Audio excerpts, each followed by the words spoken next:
about everything initially. Uh-huh. Mashing on Right? it. Mashing. That's why you're not saying anything. Mash up the place. Alright,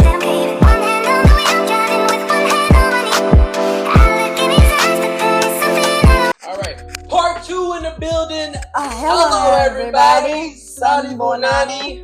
Thank you for being part of our family. And welcome to the Lock Fam Diaries. In it again with the...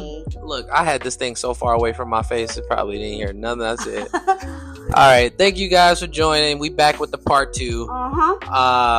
Went to go pick up our daughter, Yep, we did. and had some brainstorming, so we want to come back and share. So let us just kick off and get right into it. Starting with...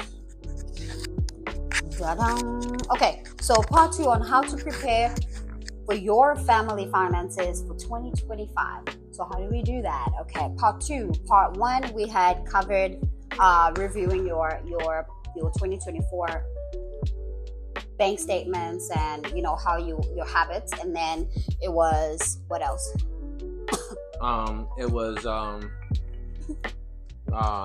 not only that, reviewing the apps, and then it was also getting together with the family members, planning with them. I was saying the points that we had covered. Yes, it was reviewing your past, your 2024 bank statements, and then the second one was your goals for 2020, your financial goals for 2025, and then the third one was don't ask me. Planning for big expenses. Oh yeah. Yes, She that's got right. She got it. That's it. So for this one, we're gonna start by creating a 2025 budget. All right. So you have to do the 3 first steps on the past videos in order for you to understand, once you create your budget, on how you're gonna put it together and how much you need to make a month in order for you to cover everything else that you want to cover. Okay. Everybody already knows the budget. It's a spreadsheet. You can use an app. You can use handwriting just like we do. It helps us. It's a simple way of tracking your financing and also making sure that everything is paid for. And if you guys want a video of that, you sure can do that, guys. Easy as 1, 2, 3. Yes, because we use the only thing we use is our notes on our phone. And we use I make sure that I write it down on my money binder, and we also use our calendars that is this week, so this needs to be paid for, money is coming this week, things are being paid for this week. It's very nice, and it's very simple. It's a simple way of budgeting. You can do anything with your money, and you can do anything with your budgeting, as long as you know that you're doing what you're supposed to do, because you don't want to be playing around. Because you don't want to be playing around. Yes. Okay. So, Baby, do you have anything to say?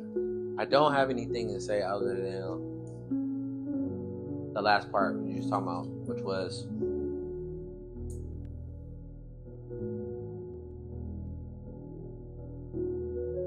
when you receive the funds, one of the techniques is splitting your bills in half. So if you can get out ahead of it, and the way to get out ahead of it is splitting them every 2 weeks. And what are the bills that come in the beginning of the month, and what are the bills that come at the end of the month? Split it right in half, and then you also split the check in half and half. That way you're not trying to pay everything off of one check or whatever the case may be. And you'll save a lot more and be able to maneuver around a little bit more and have some wiggle room for you to do more and invest in more areas, so you have some room. Because that's what we do with the rent. We split the rent in half, and in this check there's going to be a half a rent, and the next check, the last check of the month, is going to be the other half of the rent. That's how we do it with everything that we do, and everything that needs to be paid for at the beginning of the month. We have everything on the calendar that this needs to be paid for, this needs to be paid for, and we have a calendar in our room, have a calendar in the refrigerator, we have a calendar in our phones, we have calendars in our laptop. We have a dry erase board. We have calendars everywhere. And we're about to buy some more dry erase boards. And we're about to buy a digital calendar. Okay, I'm not confirming that, but we want to do that. We think it's going to be more active, and it's going to be more nice, because our daughter can use it too. right? We're not just the ones who are using calendars. And she also has her own 2025 calendar that she just bought at the dollar She don't know store. what to do with it yet, though. She's just like coloring and stuff like that. So you know what? We gotta put her up on game. We are. So with the first point. The first point. With the first point, we're gonna get into, which is creating a 2025 family budget. Yes. Open up with that. So we are going, baby. We were speaking about that right now. But I want to say something real quick. So with that being said, we are going to comment down below if you want us to create a video showing you the simple way of budgeting. Okay. Either way, we're gonna do it. So you better ask. Because if you don't ask, you're not going to receive. We're going to move on to do something else, okay? We got a lot of lists. Hey. We got a lot of lists, all right? So comment down below. You want us to make a video of our simple budget, period. Right. Okay, number 2, tracking your progress and staying motivated. Now, how do we do that? Because that's the hardest thing that... It's a challenge. It's a challenge. That's what I want to say. It is a challenge to stay on track and make sure that you're on track and make sure that you are motivated to do all these things. Yeah. So accountability is number one. Accountability. That's why you're creating this with your family. That's why you're doing this with your partner, so that they can hold you accountable, and your kids too, because kids don't forget. If you say we're gonna go on a vacation on July, they're gonna give mommy, when is July? Oh, is it going to be July in 2 months? Is this July? Because they want to go on a vacation. So if you do that, you know that my kids are going to remind me all the time, and they're going to want to know. And when it comes, what am I going to say if I don't have my ish together, right? Yeah. So I feel like they don't forget. They are great in holding you accountable for what you said you're going to do to them, for them. So use your kids too. Bring your kids to the table. Let them be with you while you planning for your next year, for your vacations, for everything, so that you can stay motivated and you can be like, I don't want to disappoint my kids, I don't want to disappoint my husband, I don't want to disappoint myself, because you gotta be your biggest accountability partner before expecting your partner to keep you accountable. You got to know how to keep you accountable. That comes with consistency. So if you know how to be consistent in something, you're already accountable, because you already know that you got to do it no matter what.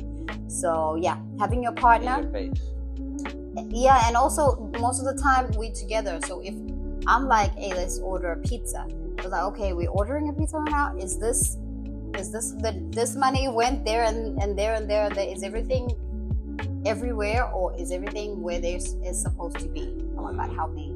Otherwise I'm going to speak Zulu. Yeah, speak a little something. Let the folks hear you. Is everything where it's supposed to be? Like, do we need to pay for anything right now? You want us to spend money on this, you know? You think that it's okay for us to go over here right now. You want to go out, right? I sham. You want to go out. You want to do this, you know?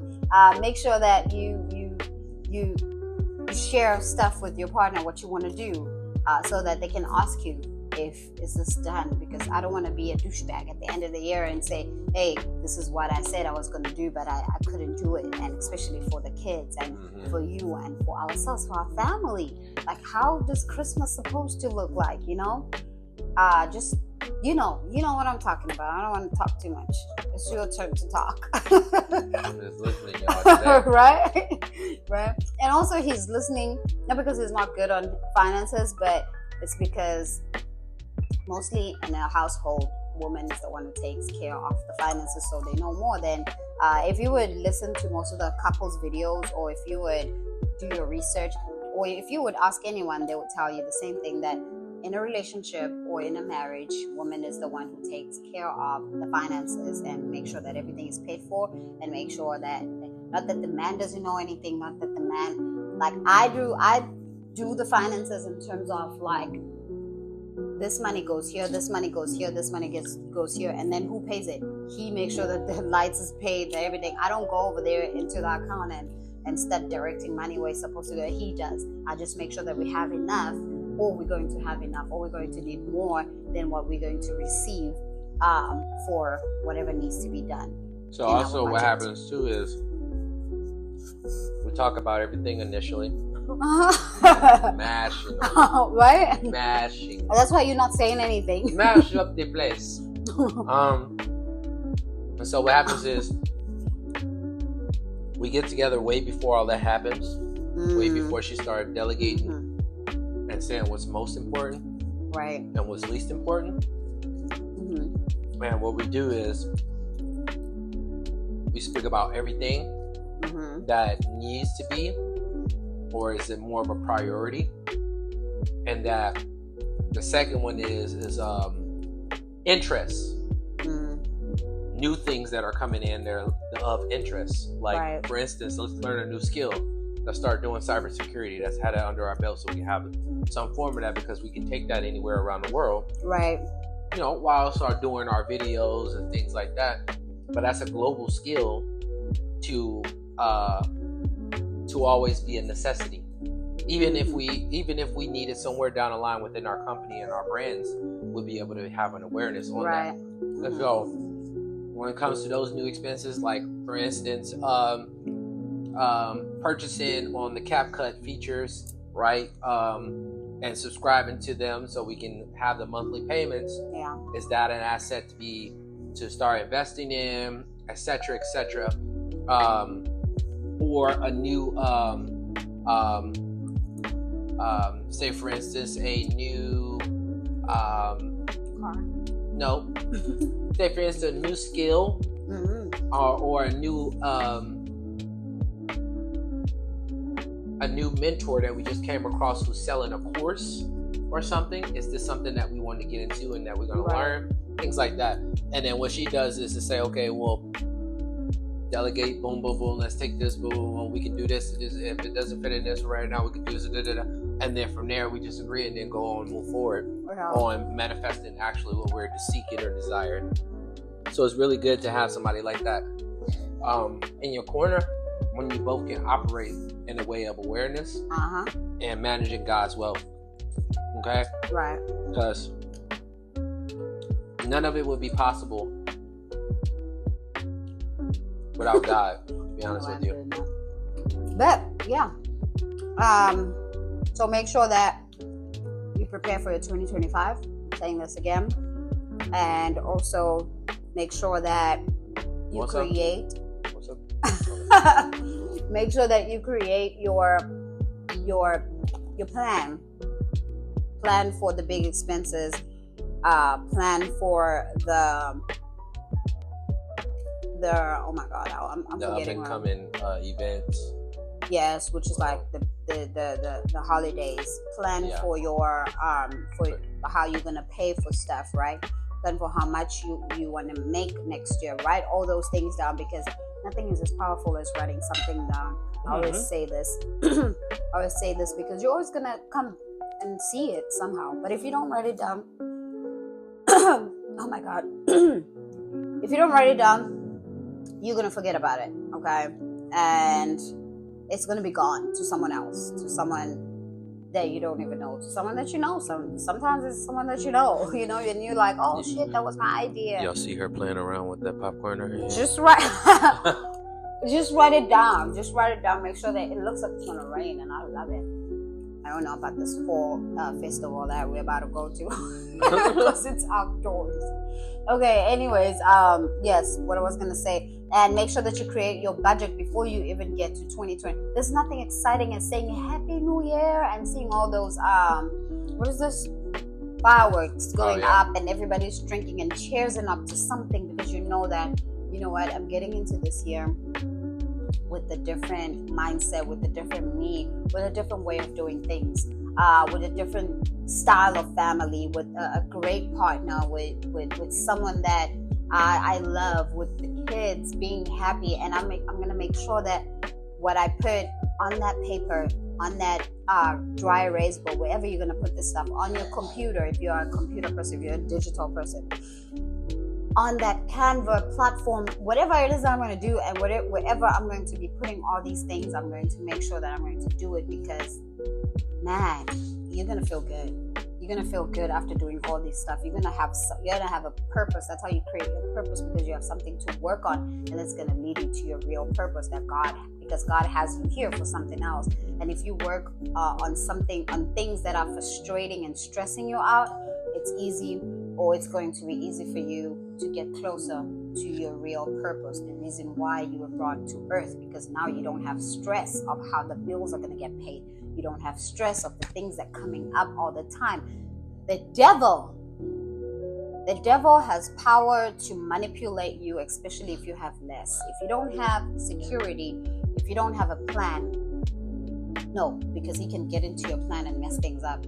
But if you don't have security, like financial security, and if you don't have a vision on how to work to achieving to achieving your plan that you put down, right? You put things out. You say you want to save 5,000 for your sinking funds. If you don't have a plan to go towards saving that 5,000, he's going to get in there. And even if you have a plan, he's going to get into your plan and he's going to try to move some stuff.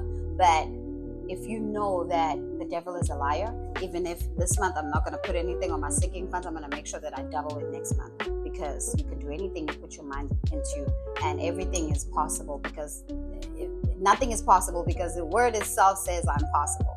So I mean, nothing is not possible.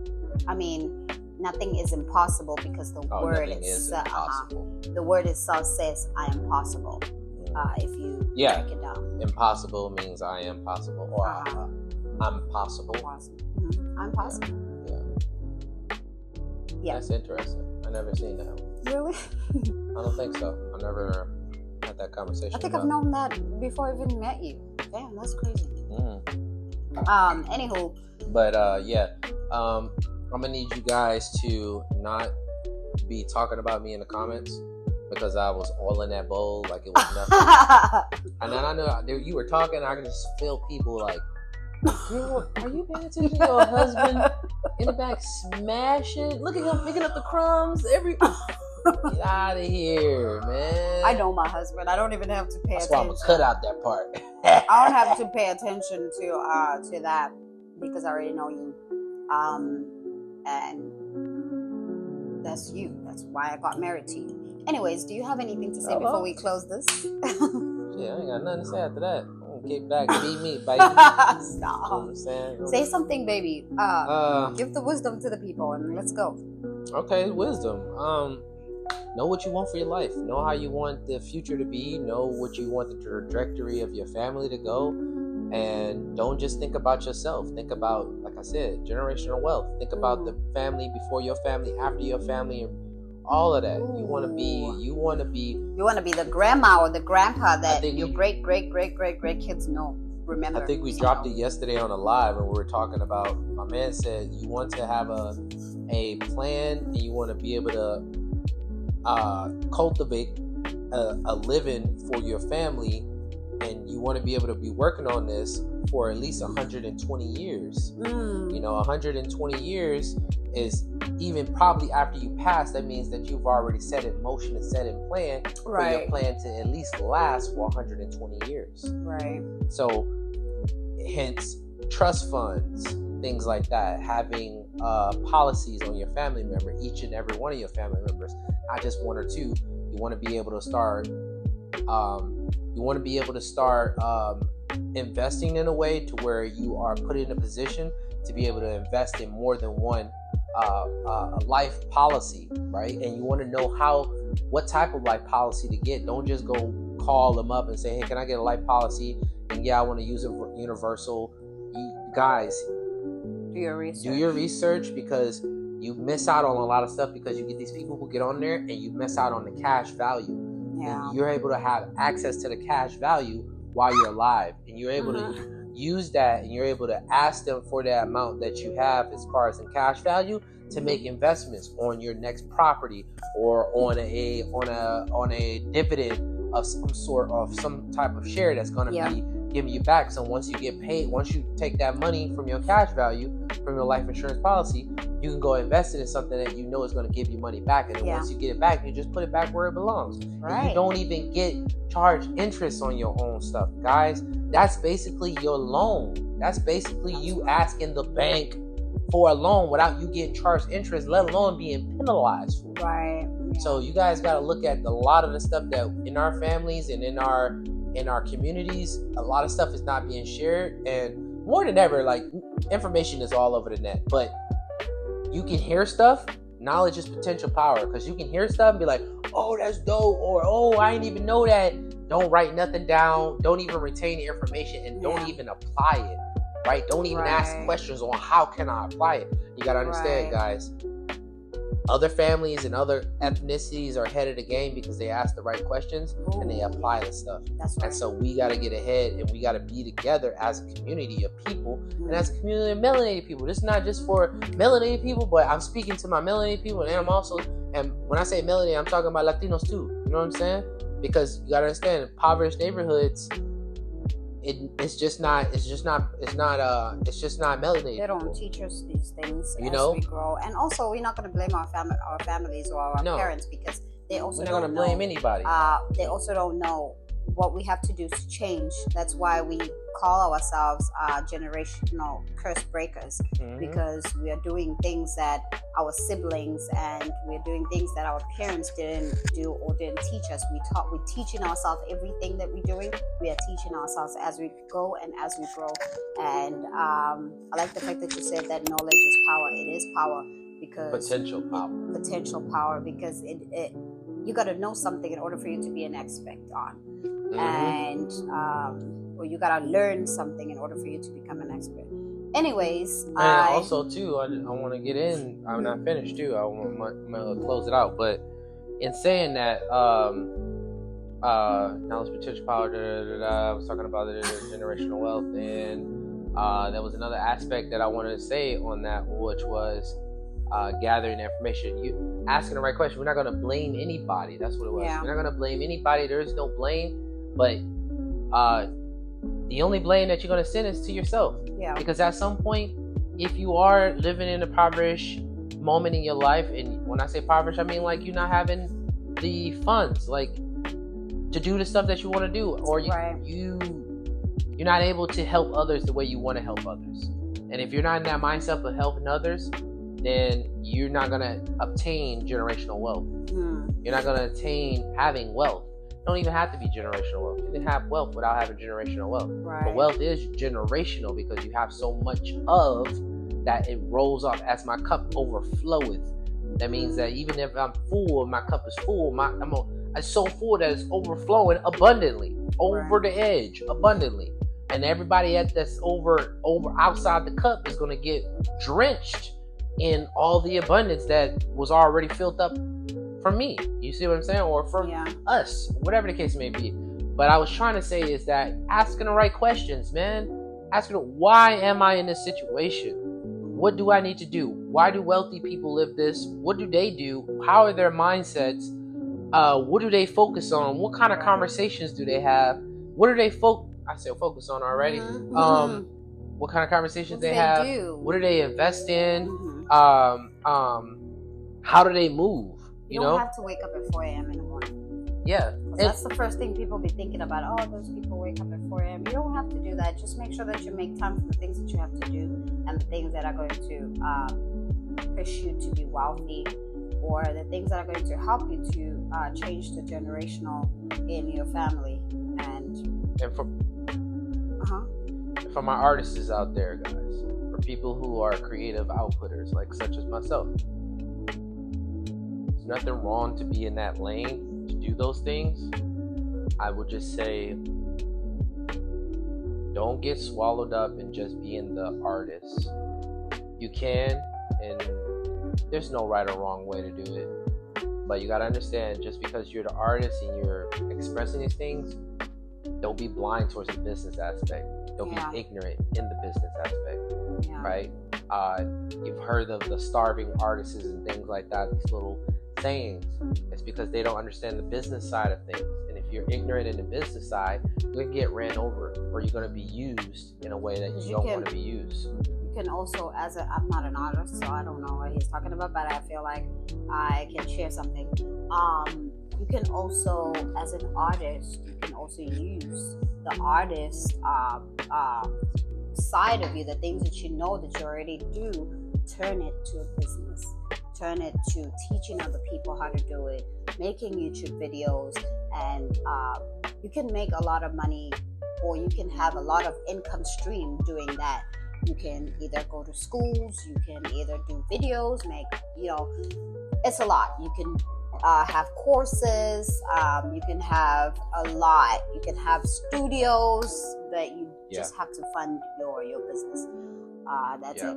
If you're a rapper, invest in a building to where you have multiple booth units where you rent it out for a certain amount of time. You have DJs that can get put on and things like that. You could turn everything into a business and also still create generational wealth, because at that same time that business is operating as a business and you understand how businesses run. Right. You can take it from there, and then you can also have that fund you in your journey towards other things. But neither here nor there. I just wanted to kind of touch bases, and we can get on this topic. If you want to know more about it and you want us to have more of an in-depth conversation, definitely drop some comments in the some comments in the at the bottom below, and kind of just share your thoughts and ideas. But on that note, I believe we've touched everything. Yes, we have touched everything. We love you guys. Thank you for being part of Lock Family, and gotta have an outro. Yes, we will see you on the next video. Please subscribe, like, press the notification if you feel like this has something to do with your life or helpful. Share the video with someone who needs to hear this, and we appreciate you for being here. And peace, blessings, prosperity, and success of abundance in your journey in life. Catch you on the flip side. Gostosa e joga.